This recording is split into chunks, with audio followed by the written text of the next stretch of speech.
Right. So if you really want to understand what's going on exactly, and why it is that we're playing checkers while they're playing chess, right?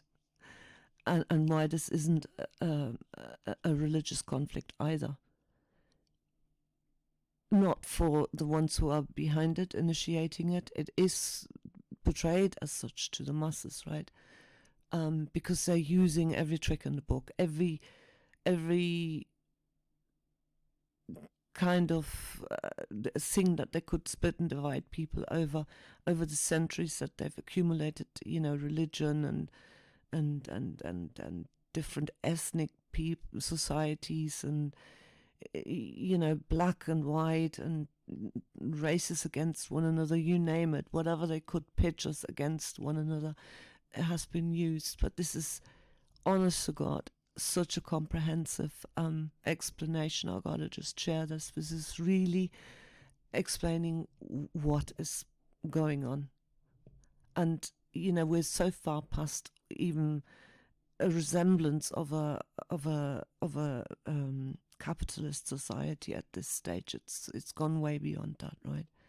And in order to understand this properly here, you must, as another foundation, it's such an eye opener.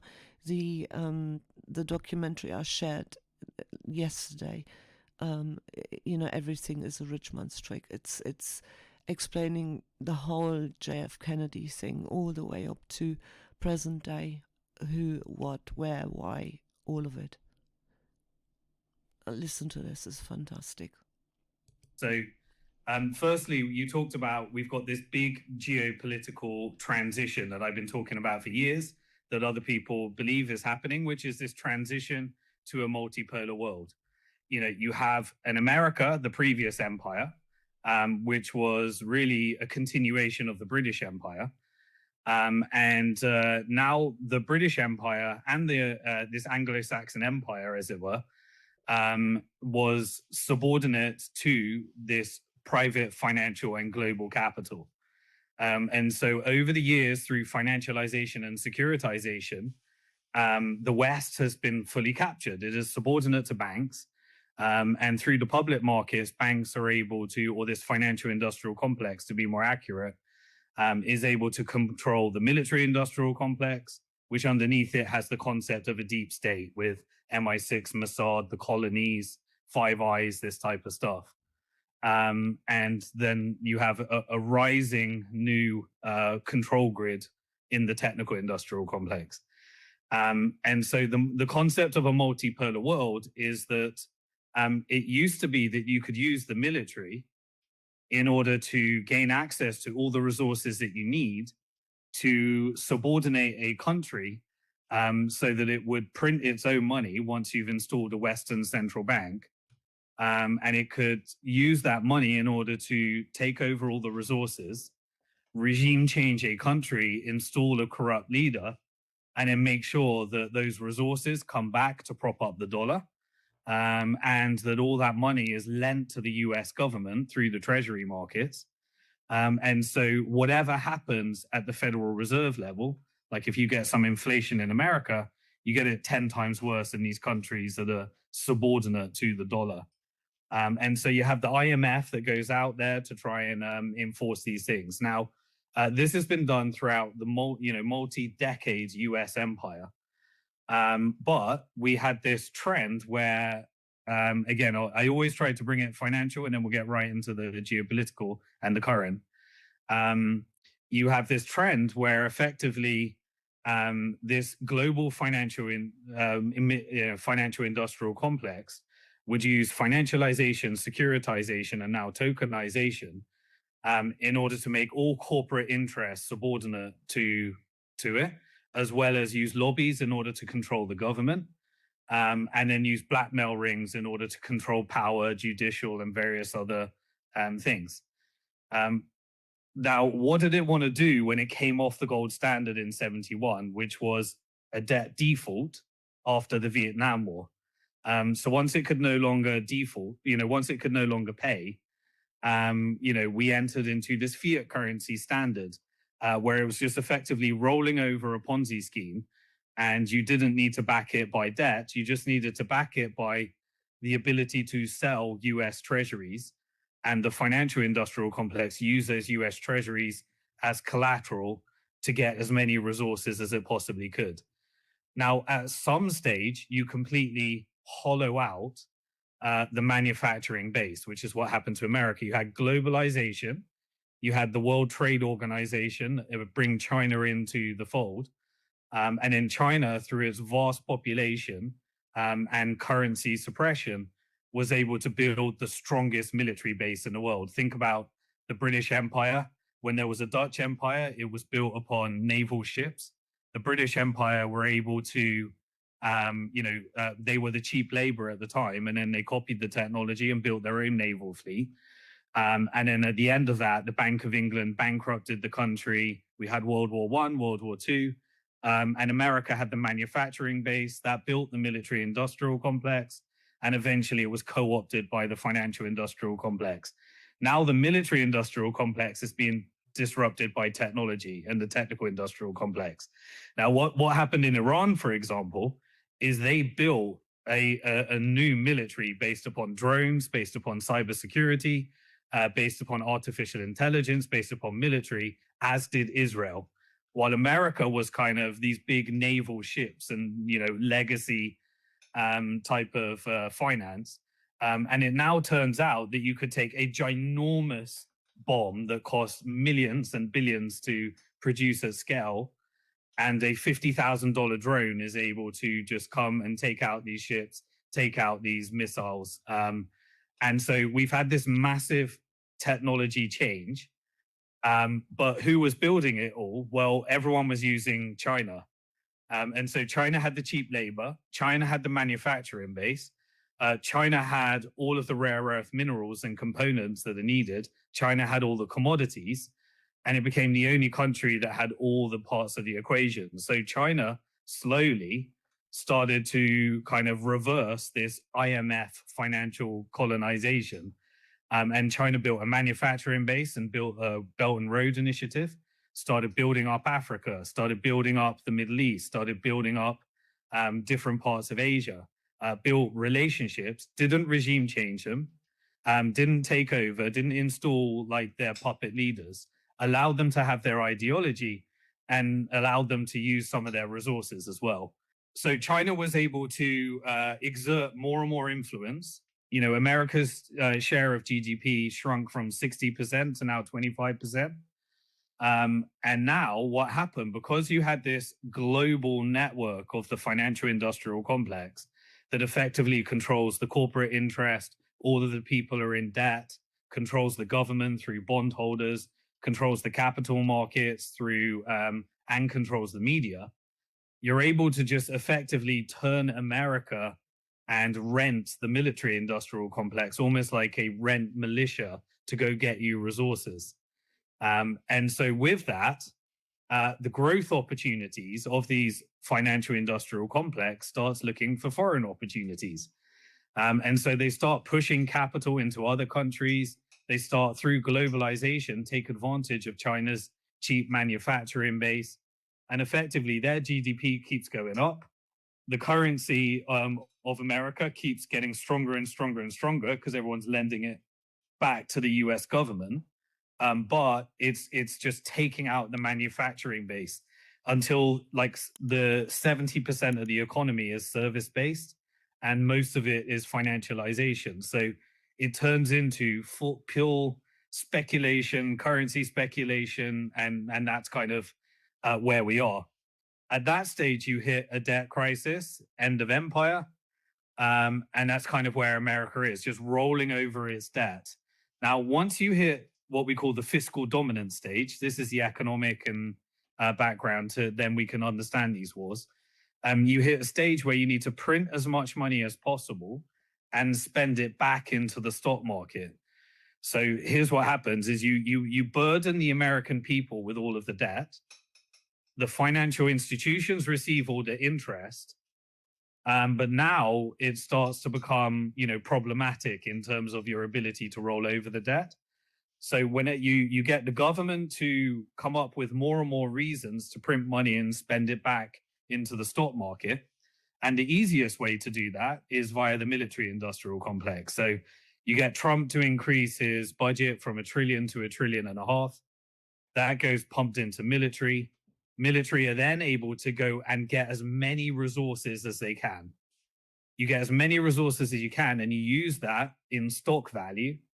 And effectively, this wealth inequality and K-shaped economy just gets bigger and bigger and bigger, where the rich get richer, the poor get poorer. And whoever owns the assets ends up with everything. Everyone else ends up with all the debt. And then you try and devalue the debt. And so you devalue the debt by printing more and more money. That then creates more inflation at the end of the cycle. And the sacrifice you need to make is the world reserve currency. So that's what Britain did in World War I, came off the gold standard, various other things. So now you've got this whole macro side. The currency starts weakening, and then that pushes all of that capital that was investing in the strongest currency, lending to the US government. That unwinds all of these trades: euro dollar, petrodollar, Japan carry trade. All the countries that pegged their currency to the dollar, they start having to sell their treasuries. And they're like, well, what do we buy now? We don't want to buy our own currency. We can print our own currency. So they buy gold. And then you have this commodity market squeeze. But this financial industrial complex is not nationalistic. It's global in nature. And so what it does is it co-opted all of the countries that effectively maintained their own resources. And some of those countries are countries that have an independent central bank or a sovereign wealth fund, or countries that nationalize their resources, oil and energy resources.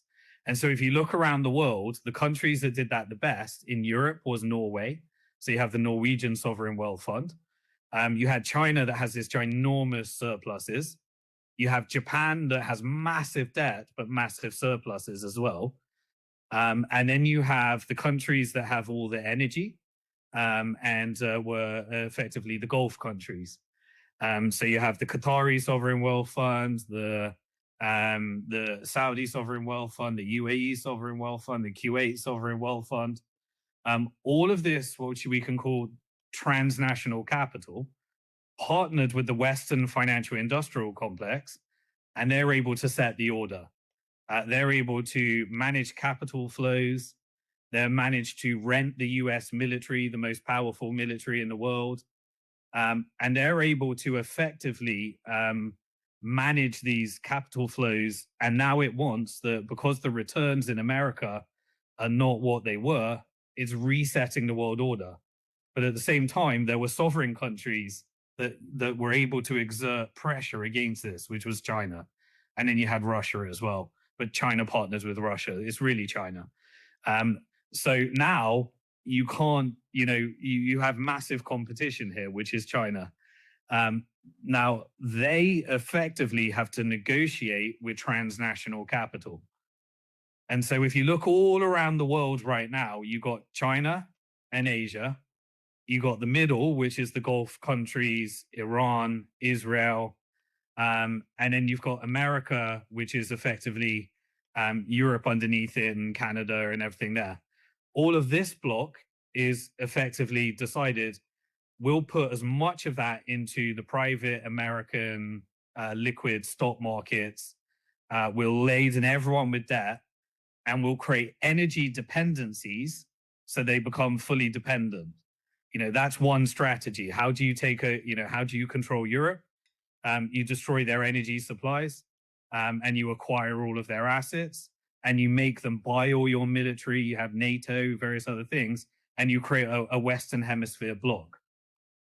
Now, the resistance here is China, but there's this place in the middle that you need to resolve. Now, historically, you created effectively, you co-opted this Zionist movement. People talk a lot about Zionism right now. Zionism is effectively capital that partnered with Western interest, whose job was to agitate war in the Middle East and create this forever war model. And so by having this, expansive, what's called a Greater Israel project, you use that, you have a religious narrative in order to agitate the region continually. You also have covert operations where you fund groups, ISIS, Al Qaeda, various other things, covertly in order to pretend it's a religious battle, but really you're just hiring them as CIA ops and Mossad ops and MI6 ops. At the same time, you need strategic tension. And so if you look at Iran's history, you basically had lots of MI6 ops, lots of CIA ops to take the oil of Iran and stop it being nationalized. So it was the British Empire came along, you have British Petroleum, they took 80% of the revenue and gave Iran 20% of the revenue. You then overthrew the democracy and you had operations like Ajax, where you would effectively create a color revolution. You would use media. You would put CIA and MI6 ops to kill people, and then you would blame it on the regime, use sanctions and currency war in order to create an economic circumstance to uprise the people. And then you try and create a coup by aligning them with an alternative military, overthrow the government, install your dictator, and then that dictator acts as a Western puppet to make sure that the oil is continually flowing back to Europe and America and the Western Hemisphere. So that's the history. Now, in 79, you had a revolution. But where did that revolution come from? It was Khamenei, who was just this week taken out, assassinated, or in the last 11 days. I'm losing track of time. Before that, you had Khamenei, which is like a different one. I always get them confused. Very similar names. But he came from exile in France in 1979. And then you had this effectively Islamist, radicalized, they call it, and all the media painting it as a radical Islamist terrorist and all that type of stuff. But if you read things like the declassified CIA report on Iran-Contra was an operation that explains how this works. So the CIA was funding in Iraq Saddam Hussein, giving Saddam Hussein chemical weapons, trying to use the oil resources there. At the same time, America was giving money to Israel. Israel then was taking that money and purchasing weapons from the military-industrial complex and selling them to Iran. So Israel, US, and Iran were all working together in the Iran-Contra.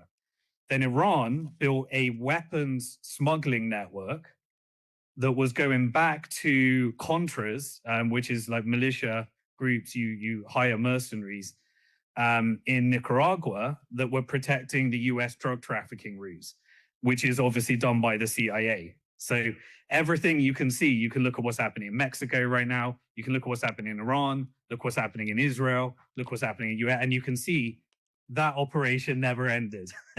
And so what you had effectively is an Islamic Revolutionary Guard, IRGC, that came in. And immediately what happened after Iran-Contra, Iraq and Iran went to war. And so you had this 8-day war, and America was funding both sides via the Iran-Contra affair and via funding of the Saddam Hussein, which led to selling a bunch of weapons. So now you have, effectively, you created a militarized economy with a narrative that this is about religion on the Islamic side. You have Israel with the narrative that it's about the Jewish faith and the Jewish religion. But really, they were an outpost for US military. They were funding groups like ISIS, Al Qaeda. And then Iran started funding resistance against that. And you built this resistance economy. And that was groups like Hezbollah, Hamas, and the Houthis, and groups in Iraq, revolutionary side. And that was all after the wars. And so what effectively happened, if you look around here, you had the Gulf countries that were propping up the petrodollar.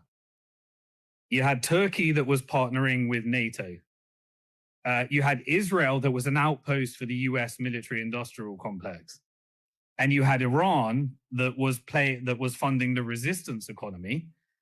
And then when you sanction Iran, you create the economic environment whereby you have a government that is crippled and an IRGC that effectively is propping up their own military industrial complex. That's what's called strategic tension. And so once you have everyone fighting, you even create like fake narratives around like Syria. I don't want to get too complicated because there's no point. But you basically create sectarian division. You say, oh, you're the Shia Muslims, you're the Sunni Muslims. You take those religious ideological differences, you shake them up, and then you start funding militias and say, and you fund this, you fund an aspect of the Shia side, an aspect of the Sunni side. You confuse everything with these ISIS groups and Al-Qaeda groups. And basically you have strategic tension. This is why America ended up with $10 trillion of debt in the Middle East and the propping up of the petrodollar. And so what happens now is, based upon all this background, that was a long answer. Hopefully I'm putting it all together. I hope it's clear. You can, you have all this strategic tension. The profit is all the debt ends up with the American people, all the profits end up in the stock market, and you can ensure that the Middle East is never able to unify around their vast resources. Africa's never allowed to unify. When Africa tried to unify and create their own currency, you take out Gaddafi, in Libya. And so, and when Saddam Hussein says, no, we're going to actually price things in euros, you take out Saddam Hussein. You just create a narrative. You just say it's nuclear weapons, it's weapons of mass destruction. So what you need is effectively a narrative for the people to deceive them into thinking something else is happening. You fuel religious tensions to make people think it's a religious battle. And then with that religious battle, you blow up their countries, and then you radicalize people where they think they're joining their religious battle. And so by having, Israel thinking they're in a state for their survival and everyone's trying to kill the Jews, you get the perfect way of recruiting the Jews to the IDF. I mean, what can you say to that, right? But there's a reason. There's a reason.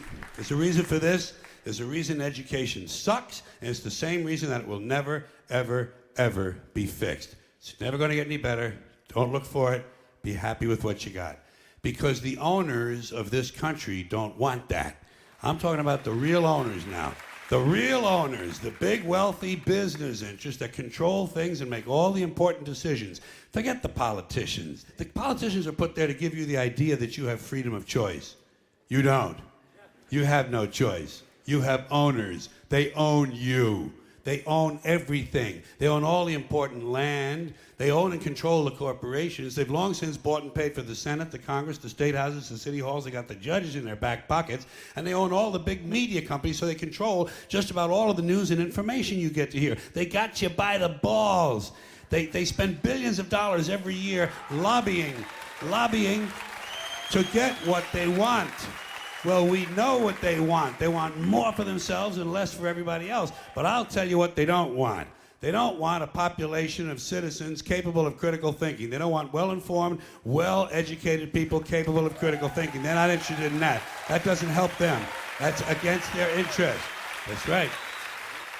They don't want people who are smart enough to sit around the kitchen table and figure out how badly they're getting fucked by a system that threw them overboard 30 fucking years ago. They don't want that. You know what they want? They want obedient workers. Obedient workers. People who are just smart enough to run the machines and do the paperwork, and just dumb enough to passively accept all these increasingly shittier jobs with the lower pay, the longer hours, the reduced benefits, the end of overtime, and the vanishing pension that disappears the minute you go to collect it. And now they're coming for your Social Security money. They want your fucking retirement money. They want it back, so they can give it to their criminal friends on Wall Street. And you know something? They'll get it. They'll get it all from you sooner or later, because they own this fucking place. It's a big club, and you ain't in it. You and I are not in the big club. By the way, it's the same big club they used to beat you over the head with all day long when they tell you what to believe. All day long, beating you over the head in their media, telling you what to believe, what to think, and what to buy. The table is tilted, folks. The game is rigged. And nobody seems to notice. Nobody seems to care. Good, honest, hard-working people, white collar, blue collar, doesn't matter what color shirt you have on. Good, honest, hard-working people continue. These are people of modest means. Continue to elect these rich cocksuckers who don't give a fuck about them. They don't give a fuck about you. They don't give a fuck about you. They don't care about you at all. At all. At all. Yeah. You know? And nobody seems to notice, nobody seems to care. That's what the owners count on, the fact that Americans will probably remain willfully ignorant of the big red, white, and blue dick that's being jammed up their assholes every day. Because the owners of this country know the truth. It's called the American dream, because you have to be asleep to believe it. Funny.